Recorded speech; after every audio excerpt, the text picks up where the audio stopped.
Hello दोस्तों। तो चलिए हमें लोग बात करनी है कंप्यूटर सामान्य ज्ञान से संबंधित। तो इसमें पहला चैप्टर हमारा होगा कंप्यूटर का परिचय, इंट्रोडक्शन ऑफ टू कंप्यूटर। याद रखिए, आपके जो भी लेक्चर हैं, जितने भी चैप्टर हमें बात करनी है, इसके बाद आपको कहीं भटकने की ज़रूरत नहीं पड़ेगी। ठीक है, जितने हम लोग चैप्टर ख़त्म करेंगे उसके बाद जितने भी हम लोग मॉक टेस्ट लगाएंगे, उस इतना कंप्लीट करने के बाद आपको किसी की क्लास की ज़रूरत नहीं पड़ेगी, ना ही कोई किताब खरीदने की। बस इसी से आप लोग एडजस्ट कर सकते हैं। तो इसमें पहला हमारा चैप्टर आज बात करते हैं। याद रखना, आपके जितने भी चैप्टर होंगे कंप्यूटर सामान्य ज्ञान से संबंधित, वो सभी कंप्लीट कंप्यूटर जीके के नाम से जो आपकी प्लेलिस्ट सूची होगी उसी में डले रहेंगे। पहला चैप्टर है हमारा कंप्यूटर का परिचय। कंप्यूटर एक स्वचालित तथा निर्देशों के अनुसार कार्य करने वाला इलेक्ट्रॉनिक डिवाइस है। कंप्यूटर एक स्वचालित मतलब अपने आप चलने वाली निर्देशों के अनुसार कार्य करने वाला इलेक्ट्रॉनिक डिवाइस है। जब आप इसे निर्देश देते हैं वही काम करता है, जो डेटा ग्रहण करता है तथा सॉफ्टवेयर या प्रोग्राम के अनुसार किसी परिणाम के लिए डेटा को प्रोसेस, संग्रहित और प्रदर्शित करता है। आप इसे जो डेटा देते हैं उसका जो आपको लास्ट जो आपका निष्कर्ष चाहिए होता है वो निकाल के देता है। बस आपको निर्देश देना पड़ता है इसमें। कंप्यूटर शब्द की उत्पत्ति लैटिन भाषा के कंप्यूटर शब्द से हुई है, परंतु कुछ विशेषज्ञों का मानना है कि कंप्यूटर शब्द की उत्पत्ति कंप्यूट शब्द से हुई है। सामान्यतः दोनों का ही अर्थ गणना करना है। क्या करना है? गणना करना है। ये आपके कुछ कंप्यूटर डिवाइस है। एक कंप्यूटर सिस्टम इस तरह होता है पूरा। देखिए, इसमें आपका स्कैनर भी शामिल होता है, इसमें माउस भी आपका होता है। ये आपका माउस है, ये आपका कीबोर्ड है, ये आपका प्रिंटर है, ये आपका सीपीयू है, ये आपका मॉनिटर है। ठीक है, ये आपकी एक कंप्यूटर सिस्टम है। बात करते हैं हम लोग कंप्यूटर शब्द जो है ये अंग्रेजी के 8 अक्षरों से मिलकर बना है, जो इसके अर्थ को और भी अधिक व्यापक बना देता है। पूछ लेता है कंप्यूटर का फुल फॉर्म क्या है और इसके अर्थ क्या है, तो आप लोगों को याद रखना है। इसमें सी का मतलब होता है कॉमनली, ओ का अर्थ होता है ऑपरेटेड, एम का अर्थ होता है मशीन, पी का होता है पर्टिकुलरली, यू का अर्थ होता है यूज्ड फॉर, टी का अर्थ होता है टेक्निकल और ई का अर्थ होता है एजुकेशन एंड आर का मतलब होता है रिसर्च। तो याद रखना है आपका कंप्यूटर का फुल फॉर्म ये है आपका। अतः कंप्यूटर का तात्पर्य एक ऐसे यंत्र से है जिसका उपयोग गणना करना, प्रक्रिया, यांत्रिक या फिर अनुसंधान शोध कार्यों में किया जाता है। कंप्यूटर हार्डवेयर और सॉफ्टवेयर का संयोजन है जो डेटा को सूचना में बदलता है। अब बात करते हैं कंप्यूटर की प्रणाली की कार्य पद्धति देखते हैं। Functioning of a computer system. Computer के द्वारा निम्न 4 कार्य किए जा सकते हैं। सबसे पहले इनपुट। कंप्यूटर में डेटा या फिर सूचना को भेजना इनपुट कहलाता है। जो आप कंप्यूटर को निर्देश देते हैं उसे हम लोग इनपुट कहते हैं। ठीक है, यह सेंट्रल प्रोसेसिंग यूनिट के लिए डेटा और निर्देश भेजता है। फिर है आपका processing. Central processing unit computer के निर्देशों को एग्जीक्यूट करता है। फिर है आउटपुट। यह उपयोगकर्ता को संसाधित डेटा उपलब्ध कराता है। और स्टोरेज, यह डेटा और प्रोग्राम को स्थायी रूप से स्टोर करता है। जैसा कि आपको पता होगा कि आप जब खाना पकाते हैं, एक सीधा सा उदाहरण ले लीजिए जिससे आपको भी याद रहेगा और ज़्यादा टेंशन भी नहीं होगी। जैसे ही आप लोग खाना पकाने के लिए एक कुकर लेते हैं, उसमें आप लोग पानी डालते हैं, चावल या दाल जो भी हो आपको बनाना है डालते हैं मटेरियल। ठीक है, अब उसे बंद कर देते हैं, कुकर को बंद कर देते हैं, तो अपने अंदर प्रोसेस करता रहता है वो, और चावल पकने में या दाल पकने में मदद करता है। जब वो प्रोसेस पूरी हो जाती है उसकी, तो वो जो भी आपको संकेत दे देता है और आप उसे उतार देते हैं। तो आपके लिए आउटपुट हो गया। और इनपुट था जो आपने चावल या दाल डाली थी उसमें पानी के साथ, वो इनपुट था। और प्रोसेसिंग जो उसके अंदर प्रोसेस हुआ वो खाना पकने का, उसे प्रोसेसिंग कहते हैं। आउटपुट, जो आपको पका हुआ चावल या दाल मिली खाने योग्य, उसे हम लोग आउटपुट कहते हैं। स्टोरेज उसे कह सकते हैं हम लोग कि हम लोगों ने सुबह बना लिया खाना, दोपहर के लिए उसी में से रख लिया, तो स्टोरेज जो हमें ज़रूरी होती है उसे स्टोरेज कहते हैं। अब बात करते हैं कंप्यूटर की विशेषताओं के बारे में। कंप्यूटर की फीचर्स ऑफ कंप्यूटर। कंप्यूटर की मुख्य विशेषताएं निम्न है। गति, स्पीड। कंप्यूटर 1 सेकंड में लाखों गणनाएं करता है। वर्तमान समय में कंप्यूटर नैनो सेकंड में भी गणनाएं कर सकता है, 10⁻⁻⁰ फिर है त्रुटि रहित कार्य। कंप्यूटर कठिन से कठिन कार्य पेशेंट का बिना किसी त्रुटि के परिणाम निकाल देता है। गणना के दौरान अगर कोई त्रुटि पाई भी जाती है तो वह प्रोग्राम या डेटा में मानवीय गलतियों के कारण होती है। ठीक है। फिर है आपका भंडारण क्षमता। भंडारण क्षमता। कंप्यूटर अपनी मेमोरी में सूचनाओं का विशाल भंडार संचित कर सकता है। इसमें अथाह आंकड़ों एवं प्रोग्रामों के भंडारण की क्षमता होती है। कंप्यूटर के बाह्य तथा आंतरिक संग्रहण माध्यम hard disk, floppy disk, magnetic tape, CD-ROM में असीमित डेटा और सूचनाओं का संग्रहण किया जा सकता है। फिर है आपका बहुउद्देशीय। कंप्यूटर की एक अन्य विशेषता है बहुउद्देशीय। कंप्यूटर की सहायता से विभिन्न प्रकार के कार्य संपन्न किए जा सकते हैं। आधुनिक कंप्यूटरों में अलग अलग प्रकार के कार्य एक साथ करने की क्षमता होती है। फिर है आपका गोपनीयता, पासवर्ड सिक्योरिटी के उपयोग के द्वारा कंप्यूटर के कार्य को गोपनीय बनाया जा सकता है। कोई नहीं देख सकता है इसके बाद अगर आप इसे पासवर्ड डालते हैं तो। साख क्षमता। एक मशीन होने के कारण कंप्यूटर पर बाहरी वातावरण का कोई प्रभाव नहीं पड़ता। वह किसी भी कार्य को बिना रुके लाखों करोड़ों बार कर सकता है। फिर स्वचालित ऑटोमेटिक। कंप्यूटर एक स्वचालित मशीन है जिसमें गणना के दौरान मानवीय हस्तक्षेप की संभावना नगण्य रहती है। हालांकि कंप्यूटर को कार्य करने के लिए निर्देश मनुष्य द्वारा दिए जाते हैं। ठीक। अगर आपसे कहीं पूछता है कंप्यूटर की विशेषताएं या कंप्यूटर पूछता है किसी परीक्षा में तो आप उसमें ये विशेषताएं डाल सकते हैं और परिभाषा जो हम लोगों ने देखी है उसे भी लिख सकते हैं आप लोग। ठीक है। कंप्यूटर के कार्यों को भी लिख सकते हैं। तो मेरा मतलब ये है कहने का कि ये हम लोग जो बुक्स पढ़ रहे हैं ये बुक्स कंप्लीट होने के बाद मुझे नहीं लगता है कि आपको कहीं और जाने की ज़रूरत है। बहुत है, बहुत ज़्यादा है। ठीक है। और आपकी हर परीक्षा में इससे संबंधित जो आपके क्वेश्चंस बनते हैं वो सॉल्व कर सकते हैं आप लोग, फिर चाहे वो लिखित में हो या फिर ऑब्जेक्टिव में। बात करते हैं कंप्यूटर से संबंधित शब्द हैं कुछ टर्म्स रिलेटेड टू कंप्यूटर से। हार्डवेयर। कंप्यूटर के सभी भाग जिन्हें हम हाथों से छू सकते हैं एवं देख भी सकते हैं उन्हें हार्डवेयर कहते हैं। याद रखना है, बहुत सिंपल शब्दों में ये परिभाषा लिखी गई है। कंप्यूटर के वे सभी भाग जिन्हें हम लोग हाथ से छू सकते हैं और देख भी सकते हैं उन्हें हार्डवेयर कहते हैं।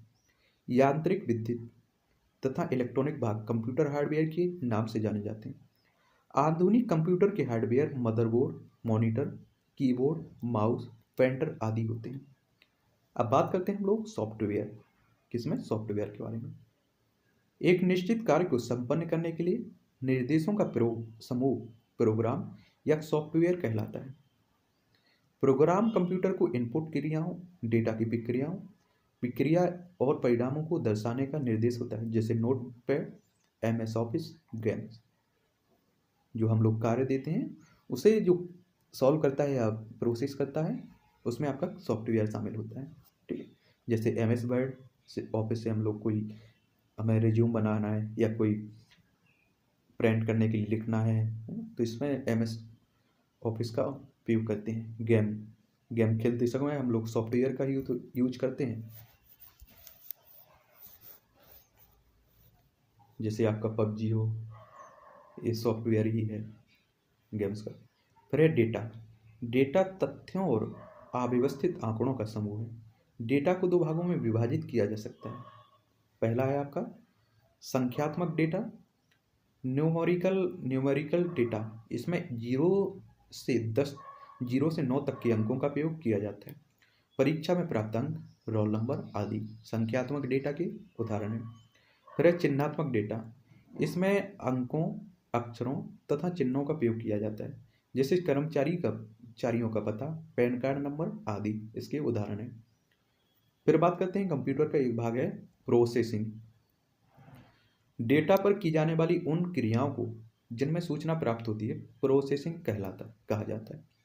डेटा प्रोसेसिंग का मुख्य लक्ष्य अव्यवस्थित डेटा से व्यवस्थित डेटा प्राप्त करना है, जिसका उपयोग निर्णय लेने के लिए होता है। जैसे आपने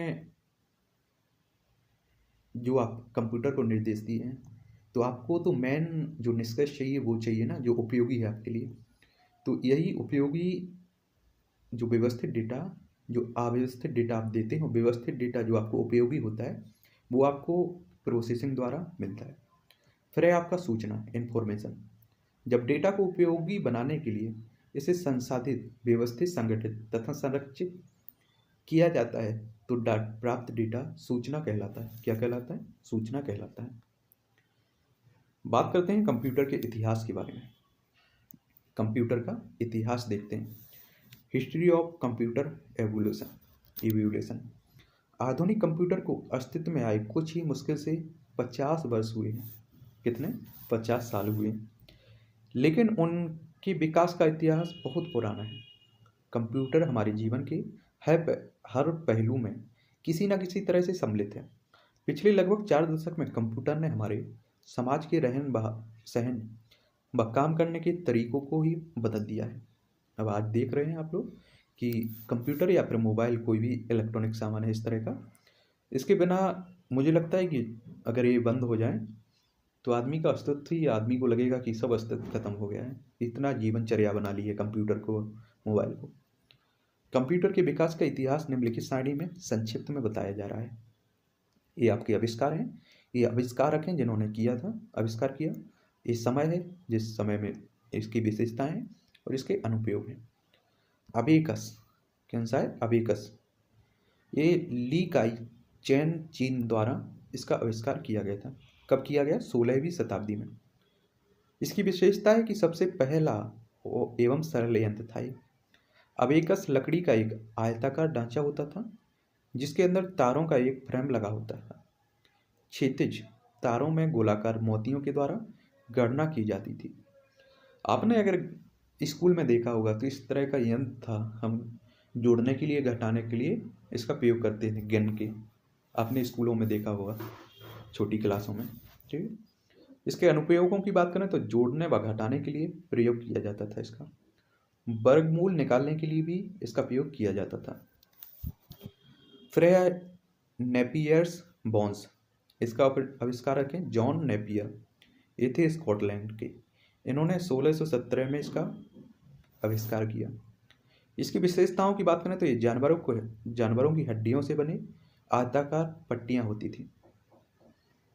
10 आयताकार पट्टियों पर 0 से 9 तक के पहाड़े इस प्रकार लिखे होते थे कि एक पट्टी के दहाई के अंक दूसरी पट्टी की इकाई के अंक के पास आ जाते थे। गणना के लिए उपयोग में आने वाली प्रौद्योगिकी को राबडोलोगिया कहते हैं। इसके अनुप्रयोगों की बात करें तो गुणा अत्यंत शीघ्रतापूर्वक की जा सकती थी। गणनात्मक परिणामों के ग्राफिकल संरचना द्वारा दर्शाया जाता था इसके द्वारा। फिर है आपका स्लाइड रूल। इसके आविष्कारक थे विलियम ऑट रेड, जर्मनी के थे। इन्होंने 1620 में, कब? 1620 में इसका आविष्कार किया।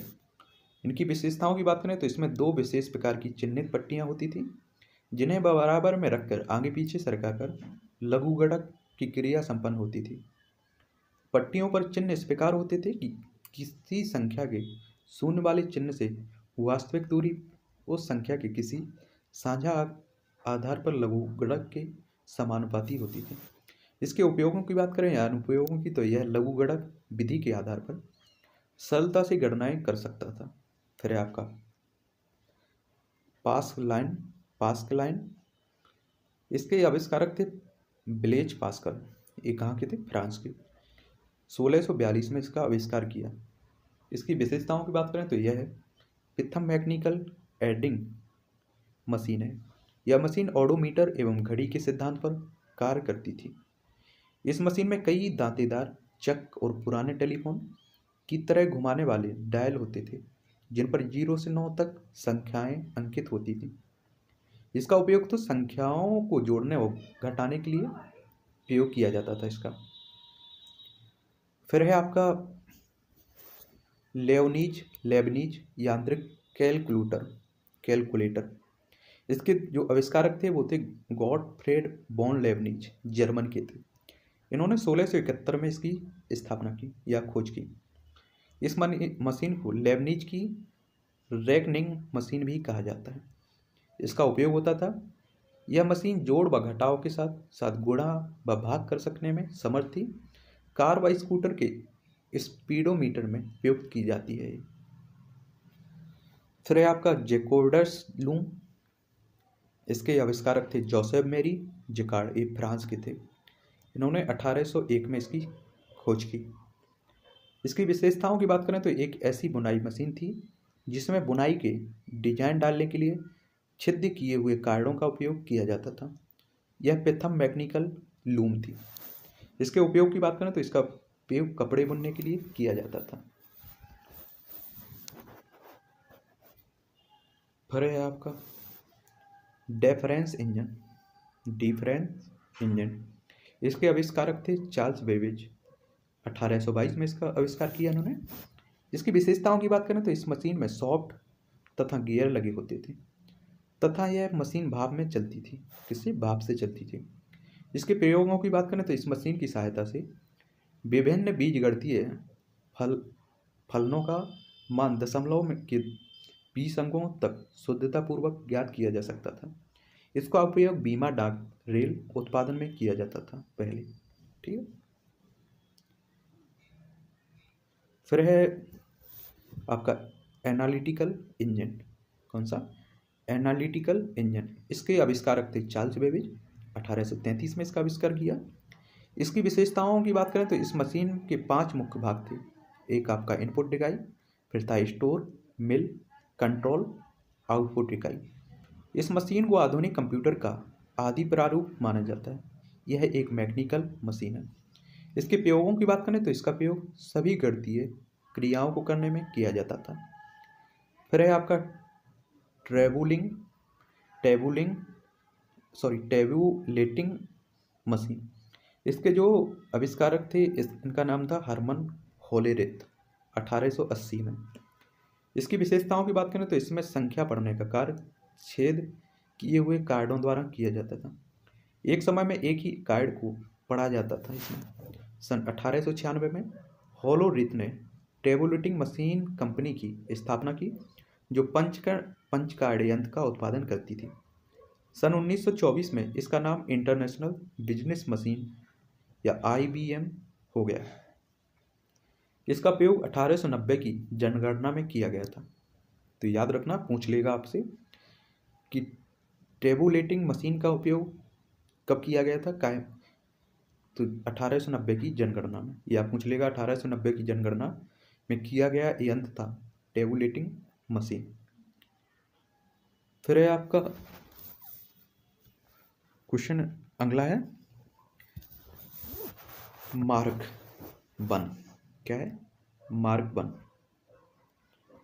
मार्क 1 की बात करें तो इसके आविष्कारक थे हार्वर्ड आइगन, 1930 में। इसकी विशेषताओं की बात करें तो यह विश्व का प्रथम पूर्ण स्वचालित विद्युत यांत्रिक गणना यंत्र था। इसमें इंटरलॉकिंग पैनल के छोटे गिलास काउंटर, स्विच और नियंत्रण सर्किट होते थे। डेटा मैनुअल रूप में से एंटर किया जाता था। संचयन के लिए मैग्नेटिक ड्रम प्रयोग किए जाते थे। इसमें इसका प्रयोग गणना करने में किया जाता था। फिर आया आपका ENIAC। क्या है? Electronic numerical integrator and calculator, ENIAC। इसके आविष्कारक थे JP एकर्ट और जॉन मॉचली। 1946 में इसका आविष्कार हुआ। यह 20 अकाउमुलेटर्स का एक संयोजन था। इसमें 18,000 वैक्यूम ट्यूब्स लगे हुए थे। यह पहला डिजिटल कंप्यूटर था। इसका उपयोग प्राइवेट फर्मों, इंजीनियर्स रिसर्च एसोसिएशन और IBM में किया गया था। फिर है आपका EDSAC, electronic delay storage automatic calculator.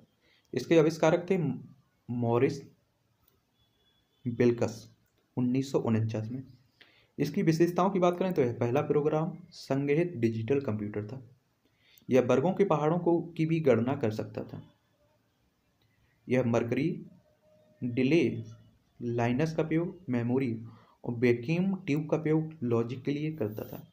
इसके अनुप्रयोगों की बात करें तो 1950 में MB बिल्कस और व्हीलन ने जीन आवृत्तियों से संबंधित डिफरेंशियल समीकरण को हल करने के लिए एडसेक का इस्तेमाल किया था। 1951 में मिलर और व्हीलन ने एक 79 अंकों के प्राइम नंबर की खोज करने के लिए एडसेक का इस्तेमाल किया था। फिर है आपका एडवेब। इसके आविष्कारक थे जॉन पॉन न्यूमैन। 1950 में इसका आविष्कार हुआ। यह 30 टन बड़ा और 150 फीट चौड़ा था। यह गणनाएं करने का काम करता था। फिर हुआ आपका यूनिवेक, यूनिवर्सल ऑटोमेटिक कंप्यूटर। इसके आविष्कारक थे जे प्रेस्पर एकर्ट और जॉन मॉचली 1951 में। इसकी विशेषताओं की बात करें तो यह इनपुट व आउटपुट की समस्याओं को अति शीघ्र हल करता था। सामान्य उद्देश्य के लिए प्रयोग किए जाने वाले प्रथम इलेक्ट्रॉनिक कंप्यूटर थे। यह सांख्यिकी और शाब्दिक दोनों प्रकार के डेटा से संसाधित करता था। यह मैग्नेटिक टेप का प्रयोग इनपुट और आउटपुट के लिए करता था। इसके प्रयोग की बात करें तो इसका प्रयोग वाणिज्यिक इस्तेमाल के लिए किया जाता था। फिर है आपकी कंप्यूटर पीढ़ियाँ। क्या है? कंप्यूटर की पीढ़ियाँ। दूसरे विश्व युद्ध के बाद कंप्यूटर का विकास बहुत तेजी से हुआ। उनके आकार प्रकार से भी बहुत परिवर्तन हुए। आधुनिक कंप्यूटरों के विकास के लिए के इतिहास को तकनीकी विकास के अनुसार कई भागों में बांटा जाता है, जिन्हें कंप्यूटर की हम लोग पीढ़ियाँ कहते हैं। क्या कहते हैं? कंप्यूटर की पीढ़ियाँ। तो बात करते हैं प्रथम पीढ़ी के बारे में। किसके? प्रथम पीढ़ी के बारे में।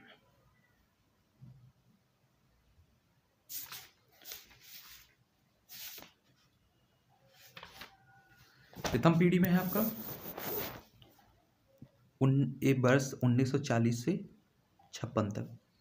इनमें स्विचिंग डिवाइस था आपका वैक्यूम ट्यूब, स्टोरेज डिवाइस था मैग्नेटिक टैप, मैग्नेटिक ड्रम। इसकी गति थी 333 माइक्रो सेकेंड। कितनी थी? 333 माइक्रो सेकेंड। इसके ऑपरेटिंग सिस्टम की बात करें हम लोग तो इसमें बैच ऑपरेटिंग सिस्टम था। इसके भाषा की बात करें तो मशीनी भाषा, बाइनरी नंबर 0 और 1 था इसका। इसकी विशेषताओं की बात करें तो सीमित मुख्य भंडारण क्षमता था इसका, मंद गति से इनपुट आउटपुट होता था इसमें। इसकी उपयोग की बात करें तो मुख्यतः वैज्ञानिक बात के सामान्य व्यापार सिस्टम और एनेक और यूनिवेक मार्क फर्स्ट आदि के लिए, जैसे इसके उदाहरण थे। प्रथम पीढ़ी के कंप्यूटर थे एनेक, यूनिवेक और मार्क फर्स्ट। ठीक है। फिर आती है आपकी द्वितीय पीढ़ी। द्वितीय पीढ़ी 1956 से 63 तक चली। कौन सा? 63 तक। इसके हम लोग स्विच की बात करें, स्विचिंग डिवाइस की, तो ट्रांजिस्टर इसमें उपयोग होता था। इसके स्टोरेज डिवाइस की बात करें तो मैग्नेटिक कोर टेक्नोलॉजी। और इसकी स्पीड की बात करें तो 10 माइक्रो सेकेंड थी इसकी स्पीड। और ऑपरेटिंग सिस्टम की बात करें तो मल्टीवैग रीमेनिंग टाइम शेयरिंग इसके ऑपरेटिंग सिस्टम थे। इसकी भाषा थी असेंबली भाषा उच्च स्तरीय। इसकी विशेषताओं की बात करें तो ट्रांजिस्टर का उपयोग आरंभ हुआ इस समय, आकार और ताप में कमी आई, तीव्र और विश्वसनीय आंकड़े प्रस्तुत करता था। इसके उपयोग की बात करें तो व्यापक व्यवसायिक उपयोग, इंजीनियरिंग, डिजाइन और इन्वेंटरी फाइल अपडेशन के लिए इसका उपयोग हुआ। फिर आती है आपकी तीसरी पीढ़ी। कौन सी? तृतीय पीढ़ी। ये आपकी तृतीय पीढ़ी रही 1964 से 71। इसके स्विचिंग डिवाइस की बात करें तो इंटीग्रेटेड सर्किट IC का उपयोग होता था। इसके स्टोरेज डिवाइस की बात करें तो इसमें मैग्नेटिक कोर का उपयोग होता था। इसकी गति 100 नैनोसेकंड थी। इसके ऑपरेटिंग सिस्टम की बात करें तो वास्तविक समय टाइम शेयरिंग इसमें ऑपरेटिंग सिस्टम थे। इसकी भाषा की बात करें द्वितीय तृतीय श्रेणी की तो फोर्टोन और कोबोल इसकी भाषाएं थी। इसकी जो विशेषताएं थी इसमें चुंबकीय कोर और सॉलिड स्टेट्स मुख्य भंडारण के रूप में उपयोग होते थे। रिमोट प्रोसेसिंग इसमें उपयोग होता था। इनपुट आउटपुट को नियंत्रित करने के लिए सॉफ्टवेयर उपलब्ध थे इसमें। इसके उपयोग की बात करें तो database management system, online system reservation system आदि में उपयोग होता है। इसके उदाहरण की बात करें तो IBM सिस्टम 360, NCR 395 और B6500 6500 इसके उदाहरण हैं। फिर आती है आपकी चौथी पीढ़ी। कौन सी? चौथी पीढ़ी 1971 से वर्तमान।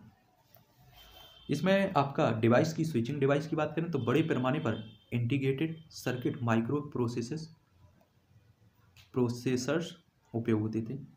इसके स्टोरेज डिवाइस की बात करें तो सेमीकंडक्टर, मेमोरी, विंचेस्टर डिस्क इसमें उपयोग होते थे। इसकी गति थी 300 नैनोसेकंड। इसमें ऑपरेटिंग सिस्टम की बात करें तो टाइम शेयरिंग नेटवर्क्स इसका ऑपरेटिंग सिस्टम था। इसके में जो भाषाएं थी इसकी भाषाओं की बात करें तो फोर्टोन 77, पास्कल, ADA और कोबोल 74 इसकी प्रमुख भाषाएं थी। इसकी विशेषताओं की बात करें तो मिनी कंप्यूटर के उपयोग में वृद्धि, भिन्न भिन्न हार्डवेयर निर्माता के यंत्रों के बीच एक अनुकूलता ताकि उपभोक्ता किसी एक विक्रेता से बंधा न रहे। इसके उपयोग की बात करें तो इलेक्ट्रॉनिक फंड ट्रांसफर, व्यावसायिक उत्पादन और व्यक्तिगत उपयोग के लिए उपयोग होने लगा। इसके उदाहरण हैं चतुर्थ पीढ़ी के IBM PC XT, Apple second, Intel 4004 आदि चिप। ठीक है। फिर आती है आपकी पंचम पीढ़ी, वर्तमान में आगे तक जो भी है। सबसे बड़े पैमाने पर इंटीग्रेटेड सर्किट, ये पूछ लेता है पीढ़ियों के बारे में। अभी कुछ ही दिन पहले यूपी में पेपर हुआ था, उसमें पूछ लिया था कि अभी हम लोग कौन सी पीढ़ी का उपयोग आ गया है, मतलब कौन सी पीढ़ी हमारे परिचालन में आ गई है। तो पंचम पीढ़ी आ चुकी है। इसमें सबसे विभिन्न स्विचिंग डिवाइस की बात करें तो सबसे बड़े पैमाने पर इंटीग्रेटेड सर्किट इसमें उपयोग होते हैं। ऑप्टिकल डिस्क इसका जो स्टोरेज डिवाइस है, इसकी ऑपरेटिंग सिस्टम की बात करें तो नॉलेज इंफॉर्मेशन प्रोसेसिंग सिस्टम इसका उपयोग है। इसकी जो भाषा की बात करें तो हम लोग इसकी भाषाओं की नहीं, विशेषताओं की, इसमें यही भाषाएं उपयोग होती हैं। विशेषताओं की बात करें तो आर्टिफिशियल इंटेलिजेंट AI, इसे सुना होगा आपने बहुत। आर्टिफिशियल इंटेलिजेंट इसकी विशेषताएं।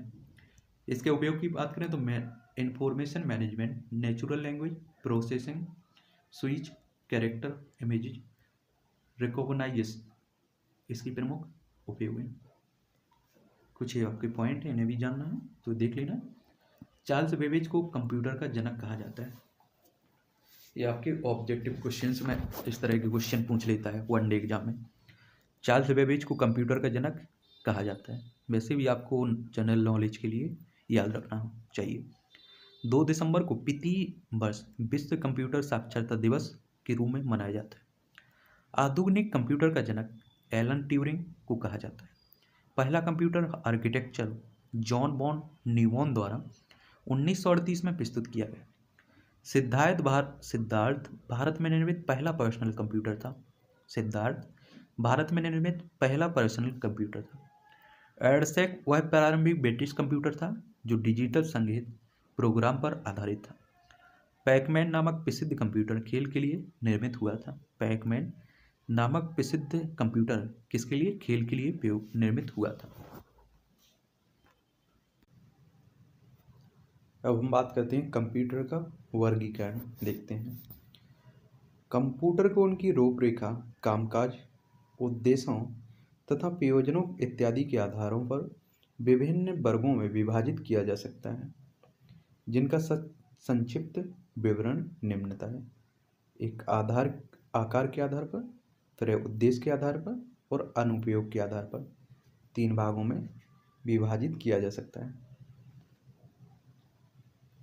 कंप्यूटर का वर्गीकरण आकार के आधार पर बात करें हम तो इसमें आपके micro computer, mini computer, man frame computer, personal computer और सुपर कंप्यूटर, ये आपके आकार के आधार पर कंप्यूटर हैं। उद्देश्यों के आधार पर कंप्यूटरों की बात करें तो सामान्य उद्देश्य कंप्यूटर, दूसरा है विशिष्ट उद्देश्य कंप्यूटर। और इसके अनुप्रयोग के आधार पर बात करें तो एनालॉग कंप्यूटर, डिजिटल कंप्यूटर और एक है हाइब्रिड कंप्यूटर। ठीक है, तो आकार के आधार पर कंप्यूटरों की बात करें तो आकार के आधार पर कंप्यूटर 5 प्रकार के होते हैं, जिनका संक्षिप्त विवरण नीचे देखते हैं हम लोग। माइक्रो कंप्यूटर वर्ष 1970 में तकनीकी क्षेत्र में इंटेल द्वारा माइक्रो प्रोसेसर का आविष्कार हुआ, जिसके प्रयोग से कंप्यूटर प्रणाली काफ़ी सस्ती हो गई। ये कंप्यूटर इतने छोटे होते थे कि इन्हें डिस्क पर सफलतापूर्वक रखा जा सकता था। इन्हें कंप्यूटर ऑन ए चिप भी कहा जाता था। माइक्रो कंप्यूटर को कंप्यूटर ऑन ए चिप भी कहा जाता है। आधुनिक युग में माइक्रो कंप्यूटर फ़ोन के आकार, पुस्तक के आकार, घड़ी के आकार तक में उपलब्ध हैं। इनकी क्षमता लगभग 1 लाख संक्रियाएं प्रति सेकंड होती हैं। इन कंप्यूटरों का उपयोग मुख्यतः व्यवसाय तथा चिकित्सा के क्षेत्र में किया जाता है। आजकल ये सभी पीसी की श्रेणी में आते हैं। पीसी को नेटवर्क के रूप में कनेक्ट किया जा सकता है। इसके उदाहरण हैं IMAC, IBM, PS2, Apple, MAC इत्यादि। ठीक है, माइक्रो कंप्यूटर के कई प्रकार के होते हैं। माइक्रो कंप्यूटर्स जो हैं ये भी कई प्रकार के होते हैं। एक है डेस्कटॉप कंप्यूटर। यह पर्सनल कंप्यूटर का सबसे ज़्यादा उपयोग होने वाला रूप है।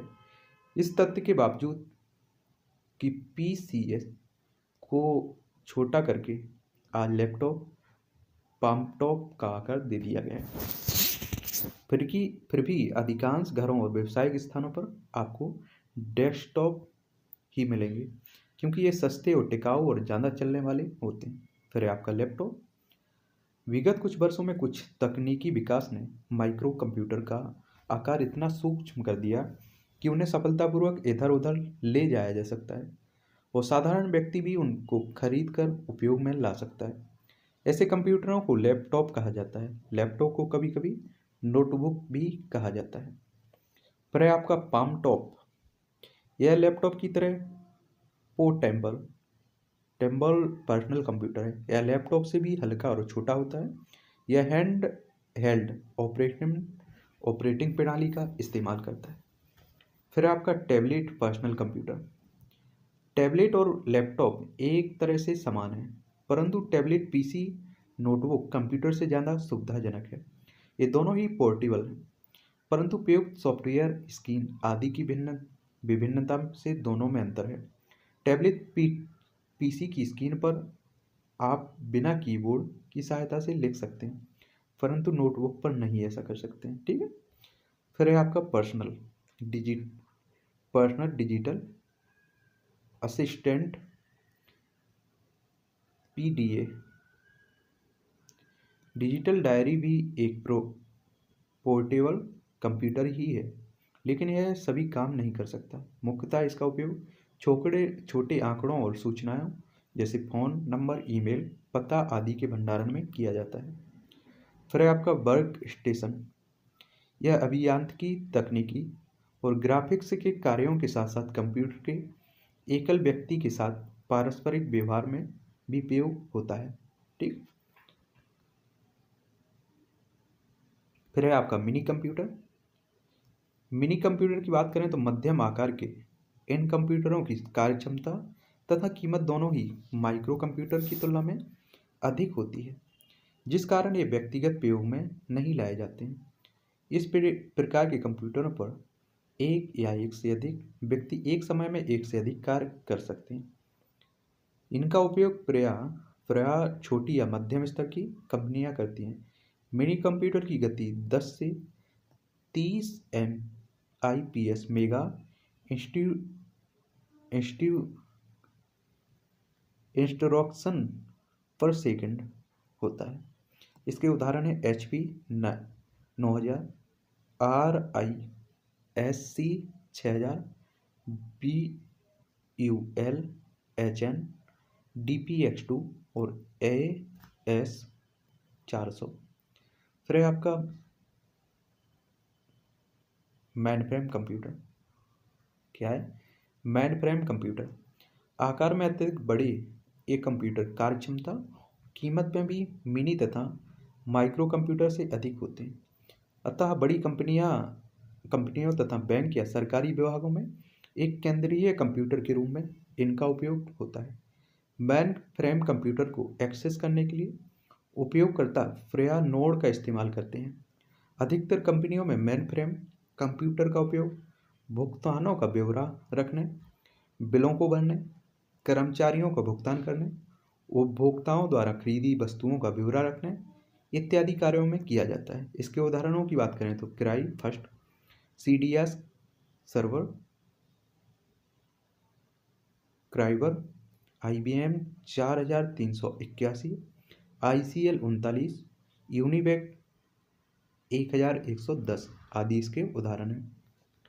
फिर अगर सुपर कंप्यूटर की बात करें, सुपर कंप्यूटर सर्वाधिक गति, संग्रह क्षमता और उच्च विस्तार वाले होते हैं। इनका आकार एक सामान्य कमरे के बराबर होता है। विश्व का प्रथम सुपर कंप्यूटर क्रे रिसर्च कंपनी द्वारा 1976 में विकसित किया था, क्रे 1। भारत के पास भी एक सुपर कंप्यूटर है जिसका नाम है परम। इसका विकास CDEC DAC ने किया था। इसका विकसित रूप है परम 10,000 भी तैयार कर लिया गया है। सुपर कंप्यूटर का मुख्य उपयोग मौसम की भविष्यवाणी करने, एनिमेशन तथा चलचित्र का निर्माण करने, अंतरिक्ष यात्रा के लिए अंतरिक्ष यात्रियों को अंतरिक्ष में भेजने, बड़ी वैज्ञानिक और शोध प्रयोगशालाओं में शोध व खोज करने इत्यादि कार्यों में किया जाता है। इसके उदाहरणों की बात करें तो परम 10,000, क्रे फर्स्ट, क्रे सेकेंड, NIC 500 आदि। ठीक है। अब इसके यही उद्देश्य के आधार अनुप्रयोग के आधार पर देख लें। पहले अनुप्रयोग के आधार पर कंप्यूटर 3 प्रकार के होते हैं, जिनका सर एनालॉग कंप्यूटर भौतिक मात्राओं जैसे दाब, तापमान, लंबाई, पारे इत्यादि को मापकर उनके परिणाम को अंकों में प्रस्तुत करने के लिए एनालॉग कंप्यूटर का उपयोग किया जाता है। क्योंकि ये कंप्यूटर मात्राओं को अंकों में प्रस्तुत करते हैं, इसलिए इनका उपयोग विज्ञान और इंजीनियरिंग क्षेत्र में अधिक किया जाता है। इसके उदाहरण हैं स्पीडोमीटर, भूकंप सूचक यंत्र। फिर आपका डिजिटल कंप्यूटर। अंकों की गणना करने के लिए डिजिटल कंप्यूटर का उपयोग किया जाता है। आधुनिक युग में प्रयुक्त अधिकतर कंप्यूटर डिजिटल कंप्यूटर की श्रेणी में ही आते हैं। ये इनपुट किए गए डेटा और प्रोग्राम्स को 0 और 1 में परिवर्तित करके इन्हें इलेक्ट्रॉनिक रूप में प्रस्तुत करते हैं। डिजिटल कंप्यूटर का उपयोग व्यापार में, घर के बजट में, एनिमेशन के क्षेत्र में विस्तृत रूप से किया जाता है। इसके उदाहरणों की बात करें तो डेस्कटॉप कंप्यूटर, लैपटॉप आदि हैं। ठीक है, डिजिटल कंप्यूटर के। फिर है आपका हाइब्रिड कंप्यूटर। हाइब्रिड कंप्यूटर उन कंप्यूटरों को कहा जाता है जिनमें एनालॉग तथा डिजिटल दोनों ही कंप्यूटर के गुण सम्मिलित हों, अर्थात एनालॉग तथा डिजिटल के मिश्रित रूप को हाइब्रिड कंप्यूटर कहा जाता है। इसके द्वारा भौतिक मात्राओं को अंकों में परिवर्तित करके उसे डिजिटल रूप में ले जा आते हैं। चिकित्सा के क्षेत्र में इसका उपयोग सर्वाधिक होता है। इसके उदाहरण है ECG डायलिसिस मशीन। ठीक है, ये आपके हाइब्रिड कंप्यूटर के उदाहरण हैं। यही आपकी बात कर लें हम लोग कुछ उद्देश्यों के आधार पर। इसके उद्देश्यों के आधार पर कंप्यूटर 2 प्रकार के होते हैं। एक सामान्य उद्देश्य कंप्यूटर। सामान्य उद्देश्यों की पूर्ति के लिए इन कंप्यूटरों का उपयोग किया जाता है। इसके द्वारा दस्तावेज तैयार करने, उन्हें छापने, डेटाबेस बनाने तथा शब्द प्रक्रिया द्वारा पत्र तैयार करने इत्यादि सामान्य कार्य के लिए किए जाते हैं। दूसरा है आपका विशिष्ट उद्देशीय कंप्यूटर। विशिष्ट उद्देश्यों की पूर्ति के लिए इन कंप्यूटरों का उपयोग किया जाता है। इनका उपयोग अंतरिक्ष विज्ञान, मौसम विज्ञान, उपग्रह संचालन, यातायात नियंत्रण, कृषि विज्ञान, इंजीनियरिंग, भौतिकी, रसायन विज्ञान में शोध, उपग्रह संचालन इत्यादि क्षेत्र में विशिष्ट उद्देश्यों के लिए किया जाता है। इसमें प्रयोग किए गए CPU की क्षमता अत्यधिक तीव्र होती है, जिस कारण विशिष्ट उद्देश्यों की पूर्ति होती है। अब बात कर लेते हैं हम लोग कंप्यूटर के अनुप्रयोग। आधुनिक युग में शायद ही कोई ऐसा क्षेत्र हो जहां कंप्यूटर का प्रयोग ना होता हो। कुछ मुख्य क्षेत्र में कंप्यूटर के अनुप्रयोग निम्नलिखित हैं, जैसे शिक्षा, एजुकेशन। इंटरनेट के माध्यम से हम किसी भी विषय की जानकारी कुछ ही क्षणों में प्राप्त कर सकते हैं। मल्टीमीडिया के विकास और इंटरनेट की सुलभता ने कंप्यूटर को विद्यार्थियों के लिए अत्यंत उपयोगी बना दिया है। फिर है आपका बैंकिंग क्षेत्र में तो कंप्यूटर के अनुप्रयोग ने क्रांति ही ला दी है। आज बैंकों के अधिकांश समयासाध्य कार्य, जैसे ऑनलाइन बैंकिंग, ATM द्वारा पैसे निकालना, चेक का भुगतान, रुपया गिनना इत्यादि कंप्यूटर के द्वारा ही सहज संभव है। जैसे और भी आपके हैं, जैसे वायुयान, रेलवे आरक्षण क्षेत्र में रिजर्वेशन और टिकटिंग के लिए। मनोरंजन के क्षेत्र में सिनेमा, वीडियो गेम। प्रशासन के क्षेत्र में अकाउंटिंग, बिल्डिंग। सुरक्षा के क्षेत्र में ब्रॉडकास्टिंग, इंफॉर्मेशन। शिक्षा के क्षेत्र में रिपोर्ट बनाने में, विज्ञान में प्रोजेक्ट। बैंक के क्षेत्र में बैंकिंग और ATM। संचार के क्षेत्र में इंटरनेट नेटवर्किंग। वाणिज्य के क्षेत्र में अकाउंटिंग सॉफ्टवेयर और लेजरिंग। विज्ञान और इंजीनियरिंग के क्षेत्र में रिजर्व्ड का संग्रह और पुस्तकालय में किताबों को सहेजना। उद्योग के क्षेत्र में परीक्षण में, कंपनियों में। चिकित्सा के क्षेत्र में एक्सरे, CT स्कैन में। ये आपके कंप्यूटर की उदाहरण है, उपयोग हैं। ठीक है, अब बात करते हैं हम लोग कंप्यूटर की का परिचय। देख रहे हैं इसमें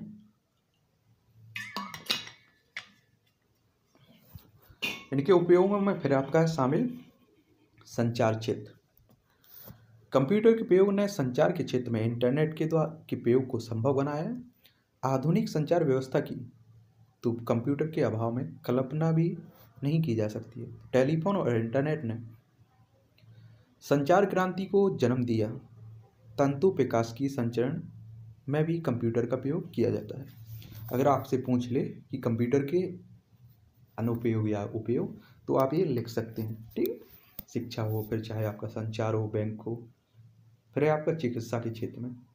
चिकित्सा के क्षेत्र में कंप्यूटर का अनुप्रयोग विभिन्न शारीरिक रोगों का पता लगाने के लिए किया जाता है।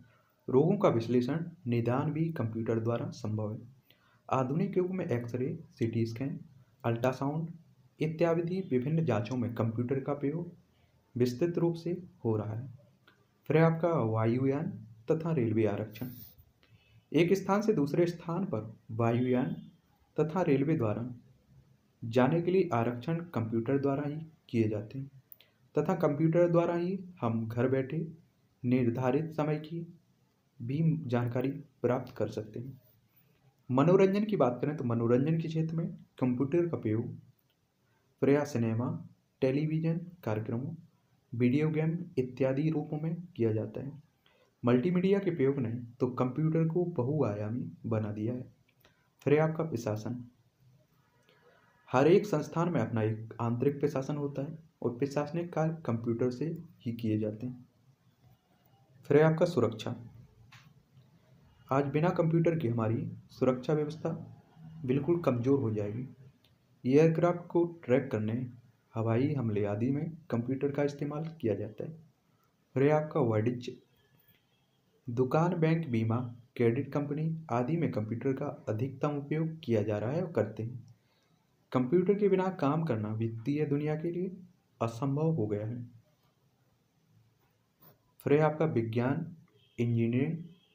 कंप्यूटर का उपयोग कठिन गणितीय और वैज्ञानिक गणनाओं को करने में किया जाता है। इनके अतिरिक्त कंप्यूटर कई तरह के रिकॉर्ड का संग्रहण करते हैं। अकाउंट्स, पुस्तकालय में किताबों यह पत्रिकाओं को सोच सहेजने में भी सहायता करता है। फिर है आपका उद्योग। बहुत सारे औद्योगिक संस्थान जैसे स्टील, केमिकल, तेल कंपनी आदि कंप्यूटर पर ही निर्भर हैं। संयंत्र प्रक्रियाओं के वास्तविक नियंत्रण के लिए भी कंप्यूटर का उपयोग करते हैं। E commerce. ई कॉमर्स का इंटरनेट की एक उपयोगिता है जिसकी सहायता से इलेक्ट्रॉनिक माध्यम से व्यापार किया जाता है। कॉमर्स शब्द का अर्थ लेन देन अर्थात व्यापार है। यदि लेन देन कंप्यूटर तथा उसके नेटवर्क अथवा संचार प्रणाली की सहायता से इलेक्ट्रॉनिक माध्यम में किया जाए तो इसे हम लोग ई कॉमर्स कहते हैं। ये आपके कुछ महत्वपूर्ण पॉइंट हैं जो पूछ लेता है। डिजिटल घड़ी में माइक्रो कंप्यूटर का पाया जाता है। सर्वप्रथम पंचकार्ड का प्रयोग जोसेफ मैरी ने किया था। इंटीग्रेटेड सर्किट अर्धचालित पदार्थ सिलिकॉन और जर्मेनियम के बने होते हैं। विश्व का सबसे तेज सुपर कंप्यूटर IBM का ब्लू जीन है। भारत का सबसे तेज कंप्यूटर इका एक छोटे सिलिकॉन चिप पर ट्रांजिस्टरों और अन्य इलेक्ट्रॉनिक उपकरणों के साथ पूर्ण इलेक्ट्रॉनिक सर्किट को इंटीग्रेटेड सर्किट कहते हैं। तो ये था आपका एक कंप्यूटर से संबंधित सामान्य परिचय। ठीक है, तो ये आपका पहला चैप्टर था। दूसरे चैप्टर में हम लोग बात करेंगे कंप्यूटर आर्किटेक्चर के बारे में। ठीक है, कंप्यूटर आर्किटेक्चर।